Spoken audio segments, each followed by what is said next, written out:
Hey guys, welcome back to the channel. So bad blood ಇನ್ನೂ ಕೂಡ ನಡೀತಾ ಇದೆ ಅಂಡ್ ಬ್ಯಾಡ್ ಬ್ಲಡ್ ನ ಓಪನಿಂಗ್ ಮ್ಯಾಚು LNSL ಮ್ಯಾಚ್ ಮುಗಿದಿದೆ. ನಿಜವಾಗ್ಲೂ ಈ ಮ್ಯಾಚ್ ಬಗ್ಗೆ ಏನ್ ಹೇಳ್ಬೇಕು ಅಂತ ನನಗಂತೂ ಅರ್ಥ ಆಗ್ತಾ ಇಲ್ಲ. CM ಪಂಕ್ ಹಾಗೆ ಡ್ರೂ ಮ್ಯಾಕೆಂಟೈರ್ ಅವರಿಗೆ ಹ್ಯಾಟ್ಸ್ ಆಫ್ ನ ತಿಳಿಸ್ಲೇಬೇಕು. ಇವರಿಬ್ರು ತನ್ನ ಪ್ರೋಮೋಸ್ಗಳಲ್ಲಿ ಏನೇನ ಪ್ರಾಮಿಸ್ ಮಾಡಿದ್ರೋ ಆ ಎಲ್ಲ ವಿಚಾರಗಳು ಕೂಡ ನಮಗೆ ಈ ಒಂದು ಮ್ಯಾಚ್ ಅಲ್ಲಿ ನೋಡೋದಕ್ಕೆ ಸಿಗುತ್ತೆ. ಸ್ವಲ್ಪ ಜನ ಹೇಳ್ತಾ ಇರ್ತಾರೆ WWE ಅಲ್ಲಿ ಮ್ಯಾಚಸ್ಗಳು ಸಿಕ್ಕಾಪಟ್ಟೆ ಬೋರಿಂಗ್ ಆಗಿರುತ್ತೆ, ಅಷ್ಟೊಂದು ಬ್ರುಟಾಲಿಟಿ ಇರೋದಿಲ್ಲ. ಅಂಡ್ AEW ಕಂಪನಿಯ ಮ್ಯಾಚಸ್ ಗಳನ್ನ ನೋಡು, AEW ಕಂಪನಿ ಶೋನ ನೀನು ರಿವ್ಯೂ ಮಾಡು ಅಂತ ನನ್ನ ಚಾನಲ್ ಅಲ್ಲೇ ಸಿಕ್ಕಾಪಟ್ಟೆ ಜನ ಕಮೆಂಟ್ ನ ಮಾಡಿದ್ದೀರಾ. ಅಂತವ್ರಿಗೆಲ್ಲ ಹೇಳ್ಬೇಕಾಗಿರೋದು ಒಂದೇ ವಿಚಾರ, ನೀವು ಹೋಗಿ ಇವತ್ತಿನ ಈ ಒಂದು ಮ್ಯಾಚ್ ನ ನೋಡಿ. ನಿಜವಾಗ್ಲೂ ಬ್ರೂಟಲ್ ಮ್ಯಾಚಸ್ ಗಳ ವಿಚಾರಕ್ಕೆ ಬಂದ್ರೆ AEW ತಂದೆ WWE ಅಂತ ಹೇಳೋದಕ್ಕೆ ಇಷ್ಟಪಡ್ತೀನಿ. ಯಾಕಂದ್ರೆ ಆ ಕಾಲದಲ್ಲೇ WWE ಅವರು ಎಂತೆಂಥ ಅದ್ಭುತವಾದ ಬ್ರೂಟಲ್ ಮ್ಯಾಚಸ್ಗಳನ್ನ ಕೊಟ್ಟಿದ್ದಾರೆ ಅಂತ ನೀವು ಸ್ವಲ್ಪ ನೆನಪು ಮಾಡ್ಕೋಬೇಕು. ಈಗ ಬಿಟ್ಟಾಕಿ ಅವರು PGಗೆ ಬಂದಿರೋದ್ರಿಂದ ಬ್ರೂಟಾಲಿಟಿ ನಮಗೆ ಕಮ್ಮಿ ಆಗಿದೆ. ಬಟ್ ಈಗ ನಿಧಾನಕ್ಕೆ WWE ಅವರು ಕೂಡ ಬ್ರೂಟಾಲಿಟಿ ಕಡೆಗೆ ತಲೆ ಹಾಕಿದ್ದಾರೆ. ಅಂಡ್ ಅದರ ಚಿಕ್ಕ ಎಕ್ಸಾಂಪಲ್ ನಮಗೆ ಈ ಒಂದು ಮ್ಯಾಚ್ ಅಲ್ಲಿ ನೋಡೋದಿಕ್ಕೆ ಸಿಕ್ಕಿದೆ. ನಿಜವಾಗ್ಲೂ ಚಿಕ್ಕ ಎಕ್ಸಾಂಪಲ್ಲೇ ಇಷ್ಟೊಂದು ದೊಡ್ಡದಾಗಿ ನೋಡೋದಕ್ಕೆ ಸಿಕ್ಕಿದೆ ಅಂತಾನೆ ಹೇಳ್ಬೋದು. ಅಂಡ್ ಇನ್ನ ಒಂದು ವಿಚಾರ ಏನಪ್ಪಾ ಅಂದ್ರೆ, AEW ಕಂಪನಿಯಲ್ಲಿ ಬ್ರೂಟಲ್ ಮ್ಯಾಚಸ್ಗಳು ಆದ್ರೂ ಕೂಡ ನನಗೆ ಅದು ಯಾಕೆ ಇಷ್ಟ ಆಗೋದಿಲ್ಲ ಗೊತ್ತಾ? ಅದರಲ್ಲಿ ಒಂದು major story telling part missing ಇರುತ್ತೆ. ಬಟ್ ನೀವು ಇವತ್ತಿನ ಈ ಒಂದು ಮ್ಯಾಚ್ ನ ನೋಡಿ, ಎಷ್ಟು ಅದ್ಭುತವಾಗಿ ಇವರಿಬ್ರು ಕೂಡ ಒಂದು ಮ್ಯಾಚ್ ಅಲ್ಲಿ ಸ್ಟೋರಿನ ಟೆಲ್ ಮಾಡಿದ್ದಾರೆ ಅಂದ್ರೆ ನಿಜವಾಗ್ಲೂ ಆಡ್ಸ್ ಆಫ್ ನ ತಿಳಿಸ್ಲೇಬೇಕು. ಯಾರ್ಯಾರು ಮ್ಯಾಚ್ ನೋಡಿಲ್ಲ ಖಂಡಿತವಾಗ್ಲೂ ಹೋಗಿ ಮ್ಯಾಚ್ ನ ನೋಡಿ. ಮ್ಯಾಚ್ ಪ್ರಾರಂಭ ಆಗುತ್ತೆ. ಒಂದು ಕಡೆಯಿಂದ ನಮ್ಮ CM ಪಂಕ್ ಅವರು ಡಾಮಿನೇಟ್ ಮಾಡ್ತಾ ಇದ್ದಾರೆ, ನಮ್ಮ ಡ್ರೂ ಮ್ಯಾಕೆಂಟೈರ್ ಅವರು ಕೂಡ ಡಾಮಿನೇಟ್ ಮಾಡ್ತಾ ಇದ್ದಾರೆ. ಅದ್ಭುತವಾಗಿ ಮ್ಯಾಚ್ ಪ್ರಾರಂಭ ಆಗುತ್ತೆ ಅಂತಾನೆ ಹೇಳ್ಬೋದು. ಸ್ಟಾರ್ಟಿಂಗ್ ನಮ್ಮ ಡ್ರೂ ಮ್ಯಾಕೆಂಟೈರ್ ಅವರು ಕ್ಲೇಮೋರ್ ಕಿಕ್ ನು ಕೂಡ ನಮ್ಮ CM ಪಂಕ್ ಅವರಿಗೆ ಕನೆಕ್ಟ್ ಮಾಡ್ತಾರೆ. ಅಂಡ್ ಅದಾದ್ಮೇಲೆ ನಮ್ಮ CM ಪಂಕ್ ಅವ್ರನ್ನ ಹಿಡ್ಕೊಂಡು ಸ್ಟೀಲ್ ಕೇಜಿಗೆ ಎಸಿತಾರೆ ಅಂತಾನೆ ಹೇಳ್ಬೋದು. ಅಂಡ್ ಅಲ್ಲಿ ನಮ್ಮ CM ಪಂಕ್ ಅವರು ಫಸ್ಟ್ ಏಡ್ ಓಪನ್ ಆಗ್ತಾರೆ. ಅಂದ್ರೆ ನಮ್ಮ CM ಪಂಕ್ ಅವರಿಗೆ ಬ್ಲಡ್ ಬರೋದಕ್ಕೆ ಶುರು ಆಗುತ್ತೆ. ಅಂಡ್ ಇದನ್ನ ನೋಡಿ ನಮ್ಮ ಡ್ರೂ ಮ್ಯಾಕೆಂಟೈರ್ ಅವ್ರಿಗಂತೂ ಸಿಕ್ಕಾಪಟ್ಟೆ ಖುಷಿ ಆಗುತ್ತೆ. ಸೊ CM ಪಂಕ್ ಅವರಿಗೆ ಬ್ಲಡ್ ಬಂದ ಮೇಲೆ ನಮ್ಮ ಡ್ರೂ ಮ್ಯಾಕೆಂಟೈರ್ ಅವ್ರಿಗೂ ಕೂಡ CM ಪಂಕ್ ಅವರು ಬ್ಲಡ್ ಬರೆಸಲೇಬೇಕಲ್ವಾ?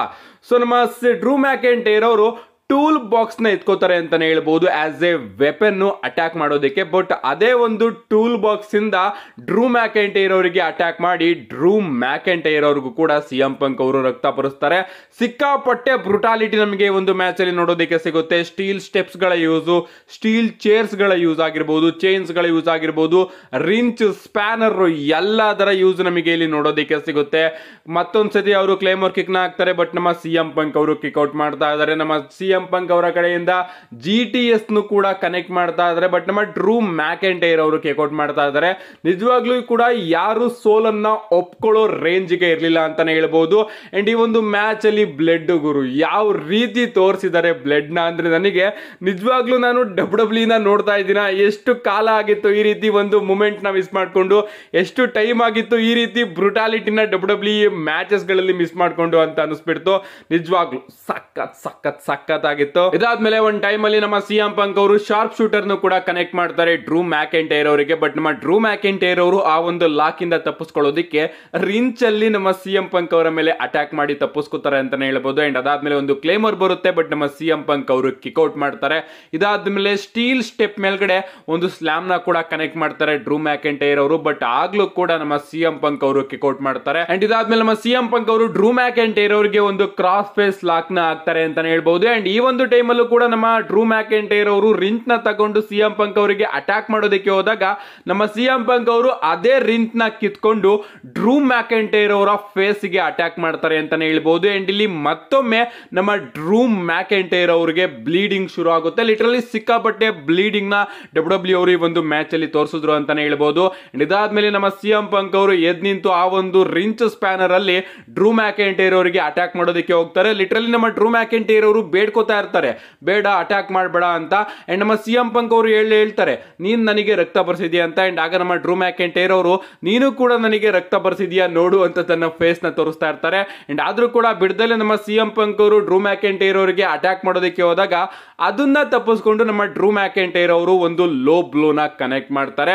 ನಾನು ಅನ್ಕೊಂಡಂಗೆ ಇಲ್ಲಿ ಮ್ಯಾಚ್ ಮುಗೀತು ಅಂತ ನಾನು ಅನ್ಕೋಬಿಟ್ಟೆ. ಸೊ ಲೋ ಬ್ಲೋನ ಕನೆಕ್ಟ್ ಮಾಡಿದಂತಹ ನಮ್ಮ ಡ್ರೂ ಮ್ಯಾಕೆಂಟೈರ್ ಅವರು ರಿಂಗ್ ಸೈಡ್ ಇಂದ ಒಂದು ಬ್ಲಾಕ್ ಕಲರ್ ಕವ್ ಕವರ್ನ ತಗೊಂಡ್ ಬರ್ತಾರೆ. ಆ ಒಂದು ಕವರ್ ಅಲ್ಲಿ ನಾನು ಓಕೆ ಮೊಳೆಗಳನ್ನ ಏನಾದ್ರೂ ಇಟ್ಕೊಂಡು ಬಂದಿರ್ತಾರ ಅಂತ ಅನ್ಕೊಂಡೆ. ಬಟ್ ಡಬ್ಲ್ಯೂ ಅವರು ಇಲ್ಲೂ ಕೂಡ ಸ್ಟೋರಿನ ಟೆಲ್ ಮಾಡಿದ್ದಾರೆ ಅಂತಾನೆ ಹೇಳ್ಬೋದು.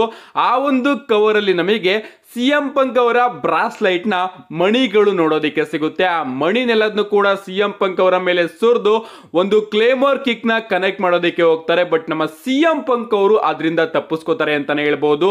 ಅಂಡ್ ಈಗ ನಮ್ಮ CM ಪಂಕ್ ಅವರ ಕೈಗೆ ಅಪ್ಪರ್ ಹ್ಯಾಂಡ್ ಸಿಗುತ್ತೆ. ನಮ್ಮ CM ಪಂಕ್ ಅವರು ತನ್ನ ತೈ ಇದೆಯಲ್ಲ, ತನ್ನ ತೊಡೆಗೆ ಚೈನ್ ನ ಸುತ್ಕೋತಾರೆ. ಅಂಡ್ ಇದಾದ್ಮೇಲೆ ಆ ಒಂದು ಮಣಿ ಇದೆಯಲ್ಲ, ಆ ಒಂದು ಮಣಿನ ಡ್ರೂ ಮ್ಯಾಕೆಂಟೈರ್ ಅವರ ಬಾಯಿಗೆ ಹಾಕಿ ಒಂದು GTS ನ ಕನೆಕ್ಟ್ ಮಾಡಿ ಡ್ರೂ ಮ್ಯಾಕೆಂಟೈರ್ ಅವ್ರನ್ನ ಪಿನ್ ಮಾಡಿ ಫೈನಲಿ ಈ ಒಂದು ಮ್ಯಾಚ್ ಅಲ್ಲಿ ವಿನ್ ಆಗಿದ್ದಾರೆ ಅಂತಾನೆ ಹೇಳ್ಬೋದು. ಲಿಟ್ರಲಿ ಈ ಒಂದು ಮ್ಯಾಚ್ ನಡಿಬೇಕಾದ್ರೆ ಯಾರಪ್ಪ ಮುಗಿಸ್ತಾರೆ ಈ ಒಂದು ಮ್ಯಾಚ್ ನ, ಈ ಒಂದು ಬ್ರುಟಾಲಿಟಿನ ನಮ್ಮ ಕೈಯಲ್ಲಿ ನೋಡೋದಿಕ್ಕೆ ಆಗ್ತಾ ಇಲ್ಲ ಅನ್ನೋ ಒಂದು ಫೀಲಿಂಗು ಶುರು ಆಗಿತ್ತು.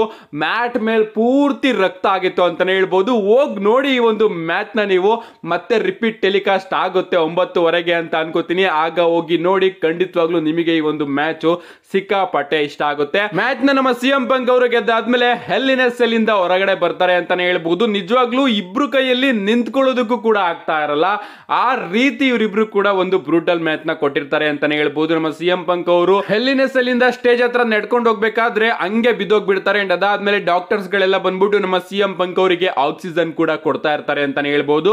ನಾನು ಹೇಳಿದ್ನಲ್ಲ, AEW ಕಂಪನಿಯಲ್ಲಿ ಎಷ್ಟೇ ಬ್ರೂಟಲ್ ಮ್ಯಾಚಸ್ ಆದ್ರೂ ಕೂಡ ನನಗೆ ಯಾಕೆ ಆ ಒಂದು ಮ್ಯಾಚಸ್ ಗಳು ಇಷ್ಟ ಆಗೋದಿಲ್ಲ ಅಂತ, ಯಾಕಂದ್ರೆ ಆ ಒಂದು ಮ್ಯಾಚಸ್ ಅಲ್ಲಿ ಸ್ಟೋರಿ ಟೆಲ್ಲಿಂಗ್ ಇರೋದಿಲ್ಲ. ಅಂಡ್ ಅದೇ ರೀತಿ ಸೆಲ್ಲಿಂಗ್ ಪಾಯಿಂಟ್ಸ್ ಗಳು ಕೂಡ ಇರೋದಿಲ್ಲ.